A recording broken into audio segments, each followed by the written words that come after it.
ఏ సింగినాథం పెళ్ళికి వెళ్ళడం కుదరలేదు. ఆడేమనుకున్నాడో ఏంటో పాపం. ఒకసారి మాట్లాడదాం, అనుమానం కూడా తీర్చేసుకుందాం. హలో సింగినాథం, నేనురా. అదేరా, ఏమనుకోకు, నీ పెళ్ళికి రాలేకపోయాను. ఉమ్, నాకు ఒక అనుమానం ఉండిపోయిందిరా. చాలామందిని అడిగాను, ఎవరో చెప్పలేకపోయారు. ఇప్పుడు నీ పేరు సింగినాథం కదా. పూర్వం సింగినాథం జీలకర్ర అనేవారు మా తాతలు, పెద్దల తండ్రులు ఆ రోజుల్లో. ఇప్పుడు మీ ఆవిడ పేరు ఎవరు? జీలకర్ర. అవును, నీకు ఇప్పుడు సింగినాథం నీకు జీలకర్ర అనే పేరున్న అమ్మాయిని నెలికి ఎలా తెచ్చి మీ పెద్దలు నీకు పెళ్లి చేశారు? నాకు చాలా అది చిత్రంగా ఉంది. ఆ అమ్మాయి పేరు జీలకర్ర ఏంటి అసలు? అలాగే ఎక్కడ లేదే. జీలకర్ర, ధనియాలు, మెంతులు ఇలా ఉంటాయి, ఆడల పేర్లు ఉండవు కదా.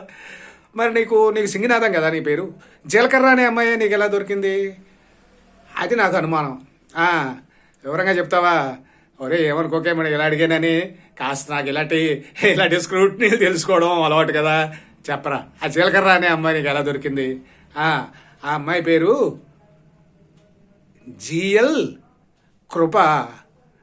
ఆ జిఎల్ కృప అని రోజు పిలవడం, అలా అలా 4 రోజులకి జిఎల్ కృప జీలకర్ర అయిపోయిందా? అయ్యే భలే కుదిరింద్రా. జిఎల్ కృప అన్నమాట అయితే మీ ఆవిడ పేరు. ఆహా, ఇప్పుడు జిఎల్ కృపల్లా జీలకర్ర అయిపోయింది ఆ అమ్మాయి. నువ్వేమో సింగినాథం జీలకర్ర. అదే బాగా సెట్ అయిందిరా, భగవంతుడు బాగా సెట్ చేసాడు. చాలా సంతోషం.